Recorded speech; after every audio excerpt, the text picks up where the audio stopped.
So you coming to join me? Mm-hmm. You coming to join me? Yep, I just come and say hi to the folks. What you doing back there? You're watching the Bare Pantry Show. I'm cooking, folks. I can't stay too long. All right. We'll take you for any length of time we can have you. Today we're eating some... It's fajitas, but girl, I gotta tell you. I gotta tell what we did with these fajitas. Normally I have to use raw beef. But Joe had this beef already cooked. We already did a dish. We did 2 dishes out of it. We did the vegetable rice. We did the omelet. And then we turned it into something else. So I didn't put any salt on the onions and the bell peppers. I just put some cumin. Because cumin goes in fajitas, right? So I hope it tastes good. And I stole this. It tastes good? Oh, yeah. So I kind of toasted my tortilla on the comal. And we're going to get started. So Joe, give me that paper with it next to you, baby. Please, with sugar on top. I know Joe can't stay, but we're going to start off with some of these pet peeves. I like the pet peeves. Joe, do you like the pet peeves? You haven't done any with me, right? What do you call it? Pit peas. Not split peas, Joe. Pet peeves. You know what? I don't know what that word means. We should look that up. I know her pet peas. I don't know where, I mean, I know what it means. It's stuff that people do that's annoying to you, but I don't know where that word came from. You know what I mean? We'll look it up. So, the first pet peeve I have listed here, and what I'm doing is just going on Google and looking up lists of pet peeves, and then I pick the ones that I feel like I have a voice on, right? The first one is being unreliable. What do you feel about that? I feel about that. I don't like nobody that is not reliable. I can't. People like that piss you off if you want to say it that way. I am thinking of someone we know. You love me. Not gonna go. Do you know who I'm talking about? It's a guy, right? It's a nice guy. A loving guy. But man. Kind. And he would tell you, I mean, I don't know if you want to try to lie to you. I don't think you try to lie, but he's like that. You tell you, well, yeah, meet me in such a place and I'll be there. When I get there, he's not there. Like we live in Fontana, right? And he'll say, meet me in LA at such and such an hour. We'll drive that 50 miles, 3 hours to drive 50 miles in the traffic. And when we get down there, he's like 10 miles away from me out this side. But he was already there to start with.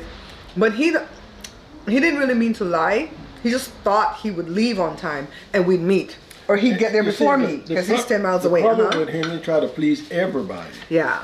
So he would tell you come, and if somebody show up there before you, then he try to please that somebody. So you go with that somebody to do what you got to do with that somebody. That's the way he is. He's very gifted. He's a good mechanic. He's a good computer repairer. I mean, he's all around guy. He can do a lot of things. Okay, people, I gotta go. I'm cooking. What are you making? I'm making some stew beef. Okay. Stew beef and white rice? For dinner later? This is lunch. I'm in the same outfit because we're gonna tape everything we eat. That's what Beloved does, right? Anyway. I really needed Joe to be here if we're gonna do these pet peeves though. Because this is about relationships. Constantly comparing your relationship to others. I don't do that. You know how they say, if you think the grass is greener on the other side, then water your own. Is that what they say? Right? Yeah. If you think the grass is greener on the other side, then water your own. Fertilizers or water. Fertilize your own. You think the grass green up on the other side, fertilize your own. Being unresponsive. Oh God.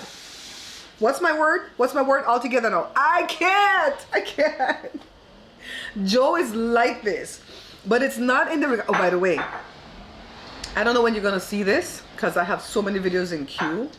But I had my first mukbang, the one where I sat in the green shirt and I did the pet peeves. And I said something about my mother-in-law in that mukbang. And I taped it on the Saturday before she passed. And I was going to put it up like the Wednesday after she passed. And thank God I went back to review the video because that would have been so inappropriate. It wasn't anything negative. It was one of the pet peeves.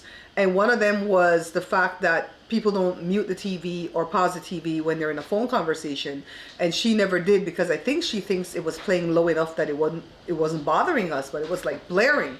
So that was a pet peeve that I had with her, and it would have been so inappropriate to put that out there after she just passed. You know what I mean? But it wasn't anything negative. I could have told her that too, and she would have said, "Is it on that loud? I didn't know." Anyway, where am I at now? With being unresponsive with Joel, it's not like I'm talking to him and he doesn't answer, or well, I was gonna say I text him and he doesn't answer, because that's exactly what it is. That's exactly what it is. If Joel leaves his house to go to the grocery store, that's it.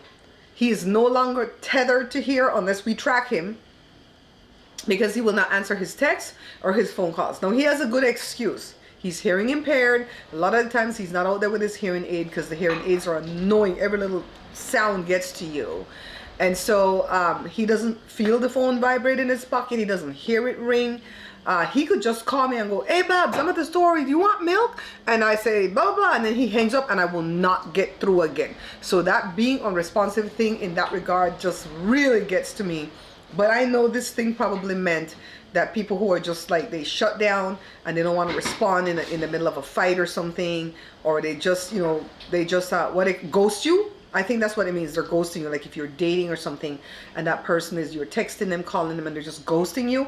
I think that would be annoying to most people too, and that would be annoying to me. But Joe is not like that. If I ask him something right now and he hears me, he'll answer. But when he leaves, child, we no longer have contact with him. Resorting to the silent treatment. We don't do that. Child, my mom has a cousin. I'm not going to call her name because I don't think she watched my show anyway. But she likes to talk. And one day they said, "How come you talk so much and you don't take a break?" And she said, "Because if I don't talk, I'm going to have a stroke." Well,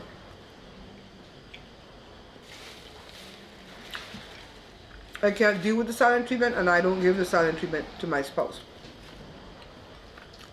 No. Outside friendships? Yeah, maybe I'm guilty of that. But not to join my kids. You know?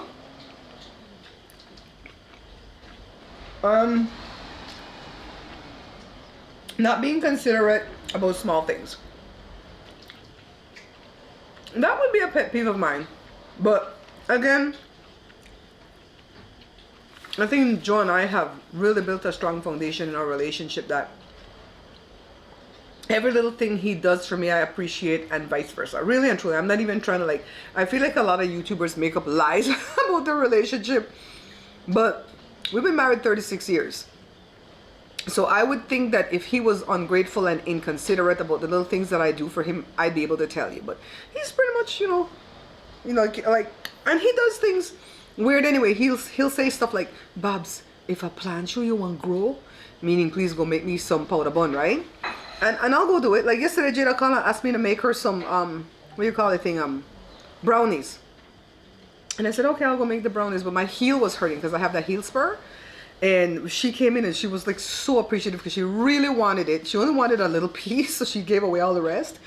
But she knew my heel hurt. She's like, "Mommy, can I do anything to help you with your heel? Because I know you got up and did this for me." So I think all the family members are really grateful and considerate when you do stuff for them.